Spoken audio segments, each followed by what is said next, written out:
عروة وثقى وبمبادرتكم الموت قبل حلوله وإعداد العمل الصالح قبل نزوله فإنه وارد واقع نازل وإن تفروا منه أو كنتم في بروج مشيدة. الله الله عباد الله، فإن كل حي في الدنيا إلى فناء وكل مدة فيها إلى انتحاء، فوا أجبا كيف هذه الغفلة، وإنما نحن كركب وقوف من أبناء السبيل، سيضرب عليهم تبل الرحيل فيرتحلون عما قليل، وأصفا إلى متى تلقى الرقدة، ونحن في دار بالبلاء محفوفة وبالغدر معروفة، لا يدوم أهوالها ولا تسلم نضالها، العيش فيها مضموم والأمان فيها معدوم، كيف لا تعتبرون وإخوانكم قد سلكوا في بطون البرزخ سبيلا، وفقدت أجسادهم وأميت أخبارهم عمدا طويلا، جيران لا يتناسون وأحباء لا يتزاورون، وغربتا من بيت وحدتنا ومنزل وحشتنا ومحط حفرتنا ومفرد غربتنا، ومصيبتا ما أسرع الطلب وأبعد السفر وأقل الضاد ونفصا، إذا أسلمنا الأحباء إلى الملائكة الغلاظ الشداد، وغزنا إذا انقطع ذكرنا عن خواتر الأحباء والأقرباء، وأكلت الديدان محاسننا وتصرمت الأعضاء، فليبق الباكون قبل أن لا ينفع البقاء، وليستغفرن عن الخطيئات التي تهول بين الأمهات والآباء، إن أحسن الحديث وأبلغ الموعظة كتاب الله، وقد قال في كتابه: أعوذ بالله من الشيطان اللعين الرجيم، بسم الله الرحمن الرحيم، ألف لام ميم، ذلك الكتاب لا ريب فيه هدى للمتقين. صلوات محمد وآل محمد وعجل فرجهم. دعا گو ہوں خالق کائنات آپ سب کی عبادات ماہ محرم میں آپ کے پر سے عزاداریاں، مجالس میں شرکت، نظر و نیاز کا اہتمام کرنا، بارگاہ ابا عبداللہ میں یہاں پہ آنا، اپنی بارگاہ میں قبول و منظور فرمائے.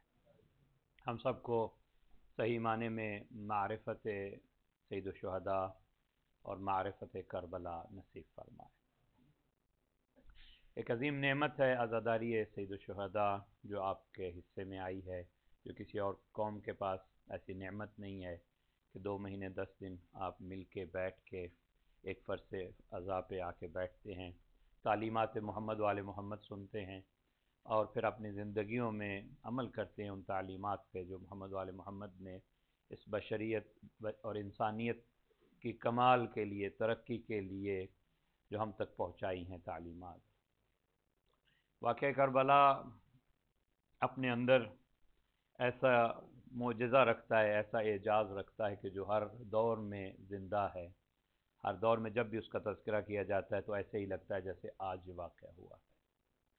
سید الشہداء اور ان کے جانثار اصحاب و اولاد کی جو شہادت ہے، ایک بڑے عظیم مقصد کے لیے انہوں نے اس کاز کے لیے یہ اپنی جانیں نشاور کی تھی، اور ہم ہر سال مل کے بیٹھتے ہیں، کربلا والوں کی یاد مناتے ہیں. اس کے پیچھے بہت سارے مقاصد ہیں.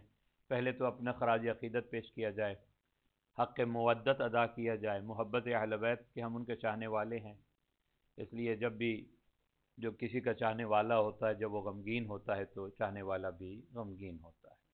یہ حق ہے ان کا ہمارے اوپر، اس لیے کہ اجر رسالت ہے مجالس میں جانا، عزاداری کرنا. دوسرا، ہم یاد منانے سے جو ہمیں فائدہ اس سے ملتا ہے کہ ہمیں اپنی ذمہ داری کا بھی احساس ہوتا ہے، کیونکہ سید الشہداء نے اتنی بڑی قربانی دینے کے بعد جو پیغامات چھوڑے ہیں اس کربلا سے، ہم نے اس سے کتنا استفادہ کیا ہے. ہماری زندگیوں میں کربلا کا کیا اثر ہے، ہماری روزمرہ حیات کے اندر. کربلا والے یہ نہیں کہ فقط 10 دن ان کی یاد منا لی جائے، تعزیہ اٹھا، نیاز دے دی، ماتم کر لیا، یہ سارے اپنی جگہ عبادت ہیں، لیکن یہ ہمیں بہت بڑی مسئولیت کی طرف متوجہ کر رہی ہے عزاداری. سید الشہداء نے جو اتنی بڑی عظیم قربانی دی ہے اس کا مقصد کیا تھا؟ اگر تو میں اس مقصد کی طرف کاربند ہوں، عمل کر رہا ہوں، اس کی طرف متوجہ ہوں، تو یقیناً عزاداری پھر ثواب سے بھی بڑھ کے مجھے ہدایت کا ذریعہ بن رہی ہے۔ ایک ہے ثواب کی نیت سے، ہم بہت سارے کام فقط دین کو ثواب کی نیت سے کرتے ہیں، اور یہ ٹھیک ہے، ثواب ملتا ہے، قرآن پڑھتے ہیں ثواب کی نیت سے، ثواب ملے گا آپ کو، مجالس میں بھی ثواب کی نیت سے آتے ہیں، آپ کو ثواب ملے گا، بلکہ آپ گھر سے نکلے ہوں گے، نیت کی ہوگی، آپ کو ثواب وہیں پہ آن لائن ٹرانسفر ہو گیا، آپ کا ثواب آپ کو مل گیا ہے۔ لیکن مجالس میں آنے کا مقصد، عزاداریوں میں آنے کا مقصد یہ ہے کہ آپ رہنمائی حاصل کریں، گائیڈنس لیں، اپنی زندگیوں کیسی گزارنی ہے جیسے اہل بیت چاہتے ہیں۔ اہل بیت کی زندگیاں ہمارے لیے ایک نمونہ عمل ہیں ہمارے سامنے، اور ان مجالس میں وہ پیغامات بتائے جاتے ہیں، وہ کون تھے جو ان کے ساتھ گئے، ان کا مقصد کیا تھا، اور اگر ہمارے دور کے اندر بھی کوئی ایسے حالات ہیں تو ہماری ذمہ داری کیا ہم پہ بنتی ہے۔ اگر انسان ہدایت لینے آئے تو یہی مقصد ہونا چاہیے مجالس میں، فقط ثواب کی نیت سے انسان مجالس اور محافل اور عزاداری میں شرکت نہ کرے۔ بہت سارے افراد ہیں جو فقط ثواب کے لیے آتے ہیں، ثواب تو انہیں مل ہی جائے گا، لیکن اصل مقصد ان الحسین مصباح الہدا، حسین جو ہیں وہ ہدایت کا چراغ ہیں، وسفینۃ النجات، اور نجات کی کشتی ہے۔ یعنی اگر آپ کہتے رہیں کہ یہ کشتی بہت اچھی ہے، اس کا معیار بہت اچھا ہے، اس میں لکڑیاں بہت اچھی لگی ہیں، اس میں جو بیٹھے گا یقیناً وہ بچ جائے گا، تو آپ اس وقت تک پار نہیں جا سکتے یا اس میں جب تک آپ سوار نہیں ہوں گے اس کشتی کے اندر۔ تو سوار ہونا یعنی ہدایت لینا اہل بیت سے۔ تو مقصد سید الشہداء جو تھا کربلا میں جانے کا، خود انہوں نے بیان کیا ہے مختلف خطبات کے اندر۔ وصیت نامہ جو ہے محمد بن حنفیہ کے نام، اپنے بھائی کے نام، اس میں فرماتے ہیں انی لم اخرج اشرا ولا بطرا ولا ظالما ولا مفسدا، میرا مقصد کوئی فساد پھیلانا نہیں ہے، شرارت کے لیے نہیں نکل رہا، ظلم کے لیے نہیں نکل رہا، بلکہ کیا ہے، انما خرجت لطلب الاصلاح فی امت جدی، میں دیکھ رہا ہوں میرے نانا کی امت میں 50 سال ہوئے میرے نانا کے انتقال کو، 61 ہجری اور 11 ہجری کا اگر آپ دیکھیں 50 سال بنتے ہیں، آدھی صدی بنتی ہے۔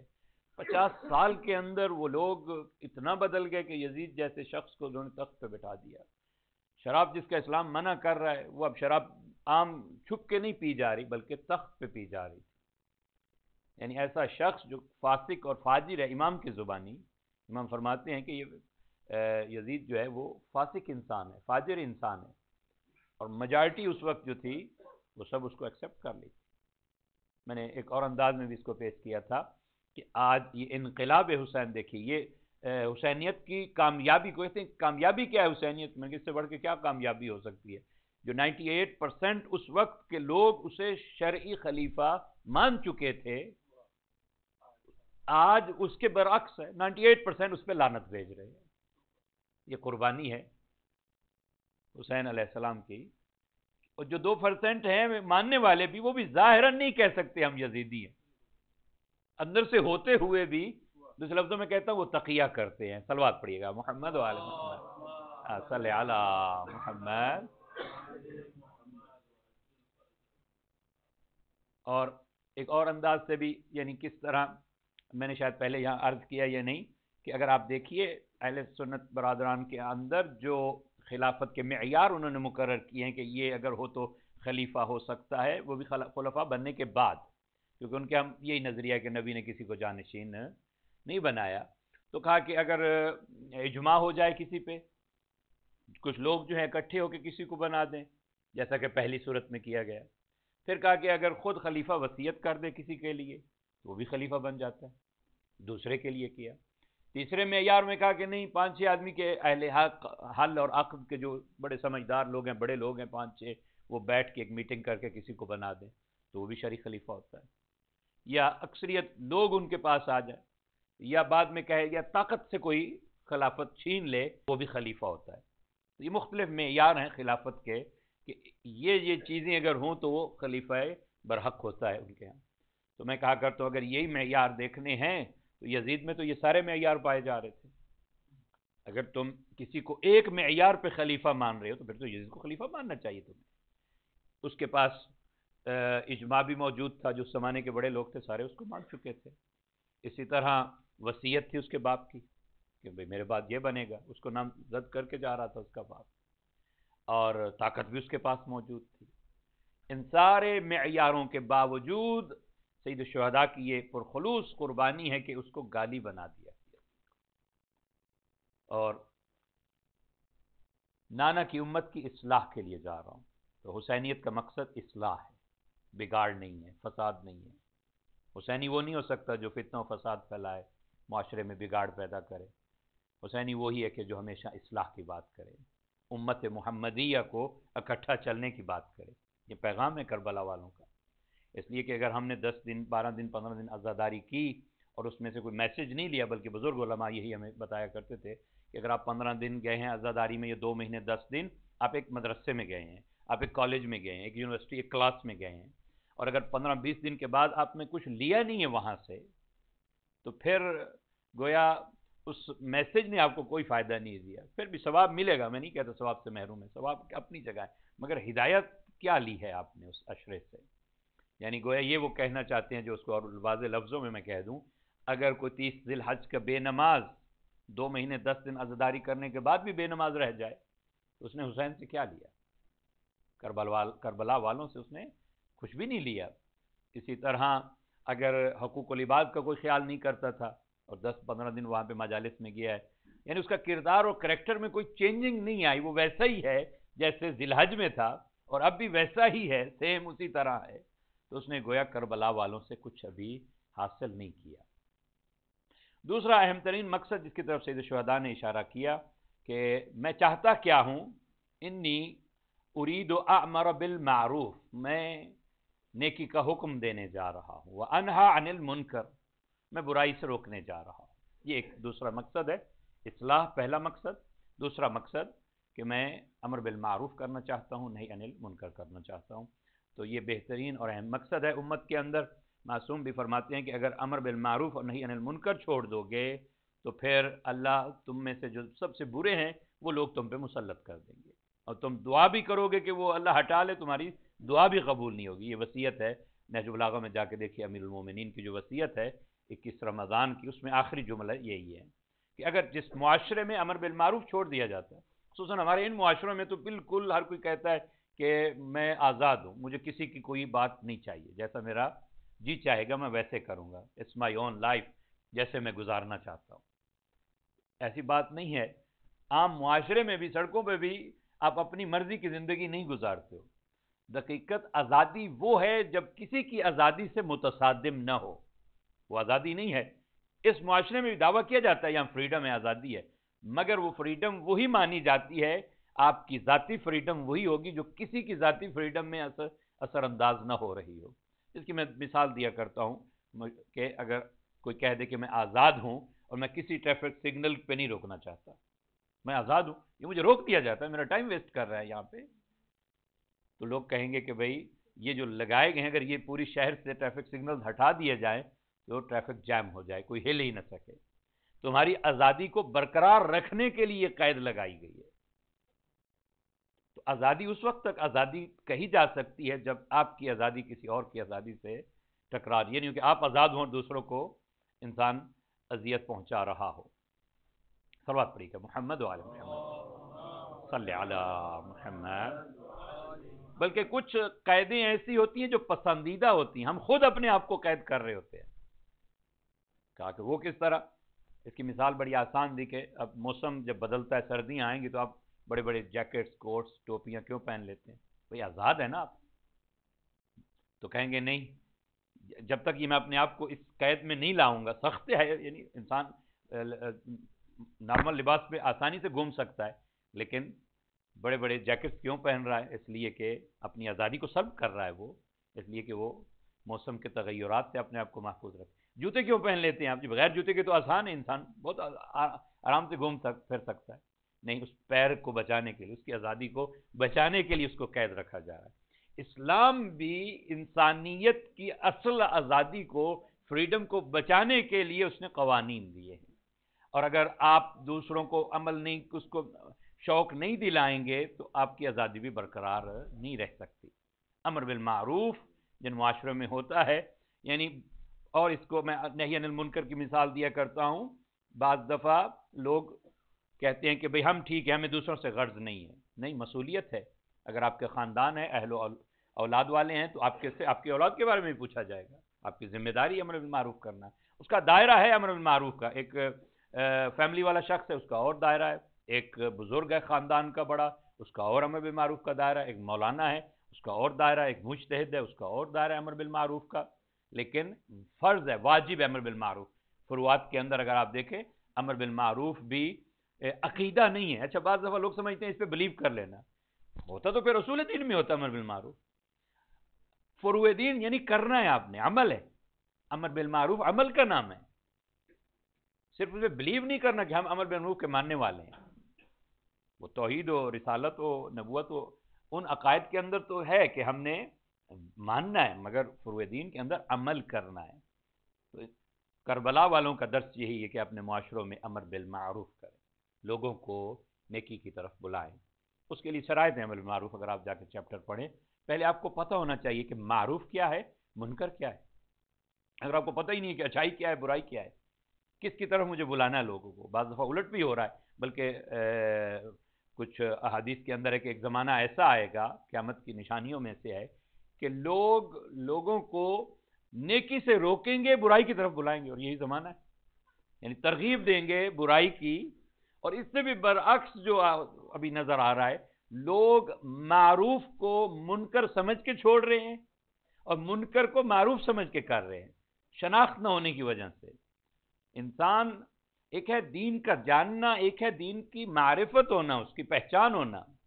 جاننا یعنی نالج آ جانا. آپ کو بہت سارا چیزیں آپ جانتے ہیں، لیکن معرفت کی معیار اس سے بلند ہے. انسان پہچانے، دین شناس ہونا چاہیے انسان کو. تو امر بالمعروف کربلا والوں کا پیغام ہے، نہیں عن المنکر. اب امام تھے، امام کا دور تھا، انہوں نے امر بالمعروف جو کیا ہے واقعا رہتی دنیا تک یاد رہے گا کہ حر جیسا انسان بدلا ہے، زہیر جیسا انسان بدلا ہے. ایسے ایسے افراد سید الشہداء کے ساتھ آئے. اور یہ امر بالمعروف گھر رہ کے نہیں ہو سکتا، تو کہ مدینے میں رہ کے کر لیتے، خط لکھ دیتے لوگوں کو. نہیں، امام کا امر بالمعروف کا فریضہ یہ تھا کہ ایک ایسے قربانی پیش کریں جو رہتی دنیا تک قائم و دائم رہے. صلوات پڑھیے گا محمد وعلی محمد صلی علی محمد. تو دو عنوان ہو گئے مقصد کربلا کے. ایک اصلاح، امت محمدیہ میں اصلاح. اور واقعی اس اصلاح یہ نہیں تھی کہ کوئی کرداروں کی فقط اصلاح تھی، نہیں، بلکہ ذہنیت، یعنی اتنے ضمیر مردہ ہو چکے تھے کہ لوگوں میں اب کوئی اتنا بھی نہیں تھا کہ جو کھڑے ہو کے کہہ دے کہ یہ غلط ہو رہا ہے. اس حد تک، یعنی سب کچھ پیسے کے زور پہ یا جان کے ڈر سے. دو ہی انسان کو لالچ ہوتے ہیں. کسی کو بھی پورے تاریخ معاشرہ دیکھ لیں، خریدا گیا دو چیزوں سے خریدا گیا، یا لالچ دے کے خرید لیا گیا ہے. کچھ ایسے ہوتے ہیں جو بک جاتے ہیں، کچھ ایسے ہوتے ہیں بکتے تو نہیں ہیں، یعنی پیسے کا لالچ میں نہیں آتے، پھر ان کے سامنے تلوار رکھی جاتی ہے، انہیں ڈرایا جاتا ہے، یہ نہیں تو پھر یہ. بھائی تو وہ لوگ چلو بکے نہیں ہیں، وہ کہتے ہیں اب تلوار ہے بھائی، اب کیا ہے، جان بچانی ہے، لہذا مان لیتے ہیں. تو سید الشہداء نے کہا کہ نہیں، میں ایسی قربانی پیش کر جاؤں گا کہ پھر کسی بھی یزید کو جرت نہیں ہوگی کہ وہ اس طرح دعویٰ کرے اور کوئی کھڑا نہ ہو اس کے مقابلے میں. واقعہ کربلا کے بعد بڑی بڑی تحریکیں اٹھی ہیں. توابین کی تحریک اٹھی ہے، جناب مختار کی تحریک اٹھی ہے، پھر عباسیوں کی تحریک بھی اسی بیس پہ اٹھی ہے. آج بھی جو بھی کوئی انقلاب لانا چاہتا ہے، یا جو مظلوم ہے نا، اس کا جو رول ماڈل ہے، آئیڈیل ہے، وہ حسین ہے. چاہے وہ مذہب بھی ہو نا، آزادی کے لیے کوئی بھی کھڑا ہوا ہے تو اس نے اپنے آپ کو جناب حسین علیہ السلام کے سامنے رکھا اور بتا دیا امام نے. بعض دفعہ لوگ سمجھتے ہیں کہ سپورٹر ہوں گے، لوگ ہوں گے میرے ساتھ، تو پھر میں بات کروں گا، پھر میرے میں تھوڑی سی طاقت آ جائے گی. سید الشہداء نے بتا دیا کہ اگر حق پہ ہیں آپ رائٹ ہیں، تو آپ اکیلے بھی سب سے زیادہ طاقتور ہیں. وہ جو حق ہے آپ کو اتنا طاقتور بنا دیتا ہے کہ آپ کو کسی ساتھی کی بھی ضرورت نہیں ہے. اور لیکن اگر آپ باطل پہ ہیں، آپ غلط ہیں، لاکھ لوگوں کو اکٹھا کرتا رہیں ساتھ، آپ اپنے آپ کو کمزور محسوس کرتے ہیں. اس لیے یہاں 72 تھے، چراغ بجھایا جا رہا ہے، اور کئی مرتبہ یہ واقعہ ہوا ہے. واقعہ کربلا سے پہلے بھی سید الشہداء بتا کے جا، یہ جتنے ساتھ گئے ان کو دھوکے میں نہیں لے گئے. جب کربلا سے چلے، مکہ سے چلے ہیں، یہی فرماتے ہیں ہمارے ساتھ وہ چلے جو جان دے سکتا ہے. اس سے کم نہیں چاہیے، مجھے گھوڑا نہیں چاہیے، مجھے تلوار نہیں چاہیے۔ ایک شخص رستے میں ملا تھا، عبداللہ ابن حورے جعفی، وہ کہتا ہے میں تو نہیں آتا، بس یہ گھوڑا لے جائیے اور تلوار لے جائیے، بڑا اچھا گھوڑا ہے، بڑی اچھی تلوار ہے۔ میں فرمایا نہیں، ہمیں جان چاہیے، جو ہمارے ساتھ وہ چلے۔ تو ایک تو معلوم ہو گیا آج بھی فرزند حسین جو پردہ غیبت میں ہے، اسے ایسا شیعہ چاہیے جو کم سے کم جان دے سکتا اس کے نام پہ۔ ہم کہہ دیتے ہیں کہ یا لیتنا کنا معکم فنفوز فوزا عظیما، آسان نہیں ہے۔ یعنی بیعت کا مطلب یہی ہوتا ہے کہ میں اپنے آپ کو بیچ رہا ہوں، اپنی جان بیچ رہا ہوں، بیعت کا یہ مطلب ہے، اور اس کے مقابلے میں اپنی جنت اور اپنی بخشش لے رہا ہوں، اس سے جنت کی ضمانت لے رہا ہوں۔ تو سید الشہداء نے 72 کے سامنے کئی مرتبہ چراغ بجھا رہے ہیں کہ جو جانا چاہے وہ جا سکتا ہے، اور مقابلے میں جو یزیدی ہیں وہ لشکر پہ لشکر منگوا رہے تھے، کم سے کم جو تعداد ہے نا روایات میں دشمنوں کی وہ 30,000 ہے، اور زیادہ سے زیادہ کی بھی روایات موجود ہیں، لیکن وہ اپنے آپ کو کم محسوس کر رہے تھے 72 کے مقابلے میں بھی 30,000، اس لیے کہ وہ حق پہ نہیں تھے، باطل پہ تھے۔ باطل جتنا بھی زیادہ ہو جائے تو وہ اپنے آپ کو کمزور محسوس کرتا ہے، اس کے مقابلے میں اگر حق پہ انسان ہے تو وہ اپنے آپ کو طاقتور محسوس کرتا ہے۔ صلوات پڑھیے گا محمد وعلی محمد۔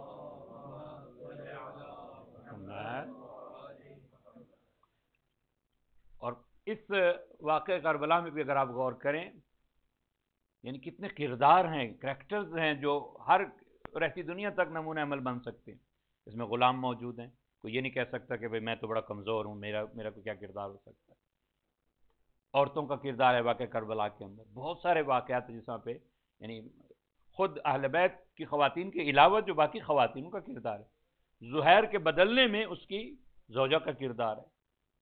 اسی طرح حبیب کا جو لیٹر ملا ہے تو حبیب نے آزمایا تھا اپنی زوجہ کو، زوجہ نے یہی کہا تھا تو نہیں جانا چاہتا تو پھر یہ چوڑیاں تو پہن لے، میں مدد کے لیے تیار ہوں۔ وہب کی ماں کا کردار دیکھیے جا کے، سر بھیجا ہے انہوں نے کاٹ کے بیٹے کا، ماں نے واپس پھینک کے کہا کہ نہیں، جو چیز صدقہ کر دی جائے وہ میں نہیں لینا چاہتا۔ وہب کی زوجہ، چند دن شادی ہوئی ہے وہب کی، مگر واقعہ کربلا میں اس کا کردار آپ دیکھ لیجیے، آسان نہیں ہے۔ ہم کوئی بھی مسئلہ ہو پہلے ہم دیکھتے ہیں میرا اس میں مفاد کیا ہے، میں جو یہ حصہ لوں اس تحریک کے اندر مجھے کیا ملے گا، میرا ذاتی مفاد ہم دیکھتے ہیں، میرے بچوں کا کیا ہوگا، میری وائف کا کیا ہوگا، فلاں کا کیا ہوگا۔ ہم اس رہتی دنیا میں چند دنوں کا ہی سوچ رہے ہوتے ہیں، مگر امام کو ایسا چاہیے جو فقط اس کے ساتھ اس مشن میں آخرت کا سوچے اس کے بارے میں۔ اسی طرح بچوں کا کردار ہے، آپ دیکھیے واقعہ کے اس عظیم قربانی کے اندر، بوڑھوں کا کردار ہے، جوانوں کا کردار ہے، اور پھر کربلا کے بعد جو مشن ہے دیکھیے، حسینیت کو بچایا زینبیت نے، کردار زینبیت دیکھیے، یعنی ہر شخص کو اپنی مسئولیت کا پتہ ہونا چاہیے، میری کیا ذمہ داری ہے اس موقع اور محل کے اندر، مجھے وہ اپنی ذمہ داری ادا کرنی ہے۔ واقعاً سید الشہداء نے اس درجہ کمال پہ وہ جو قربانی دی ہے، وہ قربانی چھپ جاتی، ختم ہو جاتی کربلا کے صحرا میں۔ پہلے قتل چھپا لیے گئے، آج لوگ یقین نہیں کرتے کہ جناب زہرا سلام اللہ علیہ کو شہید کیا گیا، کوشش کی جاتی ہے کہ یہ واقعہ غلط ہے، یہ ہے وہ ہے۔ نبی اکرم کی شہادت، امام حسن کی شہادت، ایسا نہیں ہے کہ ہر آدمی اس کو مان رہا اسی طرح، مگر سید الشہداء کی اس عظیم قربانی کو علی کی بیٹیوں نے نہیں چھپنے دیا۔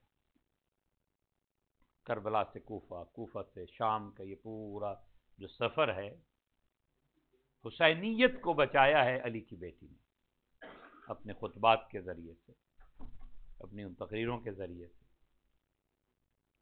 اور آج یہ جو عزاداری بھی ہمارے تک پہنچی ہے، یوں تو کہہ دیا جاتا ہے کہ جی فلاں بانی ہے، میری وجہ سے بعض لوگ دعویٰ کر دیتے ہیں میں نہ ہوتا تو عزاداری نہ ہوتی، ایسا نہیں ہے۔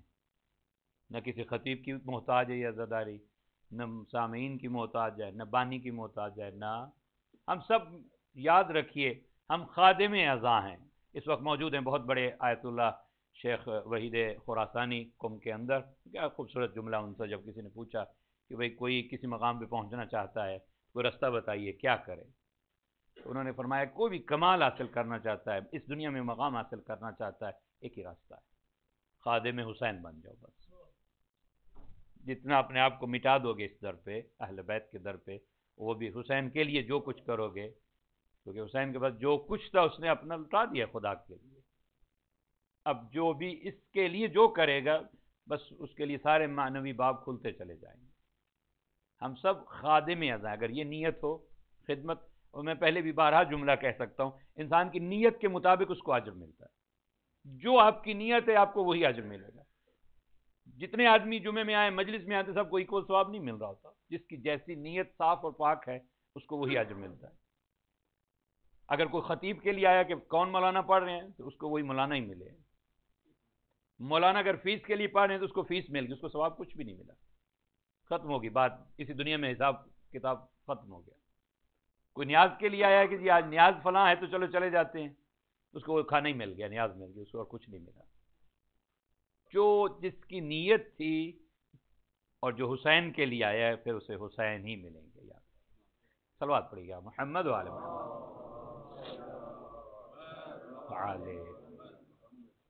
تو ہمیشہ جیسی نیت ہے انسان کی ویسے ہی اس کو اجر و ثواب ملتا ہے. اور ان محافل کے ذریعے سے، مجالس کے ذریعے سے، اس کو جناب ثانی زہرا حضرت زینب نے، حقیقت میں بانی سید سجاد ہیں اگر کہا جائے، ہم کہہ دیتے ہیں ہم بانی، ہم فرش کے، بس خادم میں بھی نام آ جائے تو بڑی بات ہے ہماری. اور کتنی طاقتور ہے یہ تحریک جو دمشق سے شروع ہوئی ہے. یعنی دشمن کا جو پایا تخت ہے، دشمن کا جو کیپٹل ہے، وہاں سے یہ تحریک شروع ہوئی ہے. اور اس میں فلسفہ یہی تھا کہ یہ قربانی چھپنے نہ پائے. اس لیے کہ جیسے غدیر کو لوگ بھول گئے، جہاں لاکھوں لوگ موجود تھے غدیر کے واقعے، لوگ بھول گئے ہیں. آج لوگ انکار کر دیتے ہیں کہ غدیر بھی ہوا تھا کوئی واقعہ، مگر کربلا کو جو بھولنے نہیں دیا وہ علی کی بیٹی کا یہ کردار ہے، عزاداریوں کا ہاتھ ہے. بہت بڑے عالم ہے جو یہ جملہ کہا کرتے کہ جس طرح اس کو نہ چھپنے دینے میں ان بچوں کا کردار ہے، ان خواتین کا کردار ہے، ان قیدیوں کا کردار ہے، اسی طرح تمہارا جلوسوں کا یا حسین کہنے کا، تمہاری ان مجالس کا، محافل کا یہ بھی کردار ہے کہ یہ اس نے چھپنے نہیں دیا اس قربانی کو جو دنیا چاہتی تھی کہ اس کو چھپا دے. آئیے دعا کرتے ہیں بار الہ ہم سب کو صحیح معنی میں حسینی بننے کی توفیق عطا فرما. بار الہ ہمارے پر سے عزاداریاں قبول و منظور فرما. بار الہ ہم سب کو صحیح معنی میں خادم حسین، خادم اعضا بننے کی توفیق عطا فرما. بار الہ ہمیں اس دنیا میں حسینی اور آخرت میں بھی حسینی بننے کی توفیق عطا فرما. محشر میں ہمارا شمار حسینیوں میں فرما، عزاداروں میں فرما. بار الہ ان گناہ گار آنکھوں کو زیارت کربلا، نجف، کاظمین، سامرہ، مشہد، جنت البقیع، بیت اللہ نصیب فرما. جن مومنین مومنات نے اس مجالس کے برپا کرنے میں نظر و نیاز کا اہتمام کیا تھا یا دیگر جتنی خدمات انجام دی اس سینٹر کے اندر، مالی طور پہ جو خدمت کی ہے، بار الہ ان کی ان خدمات کو قبول و منظور فرما اور ان کا اجر جزیل عطا فرما.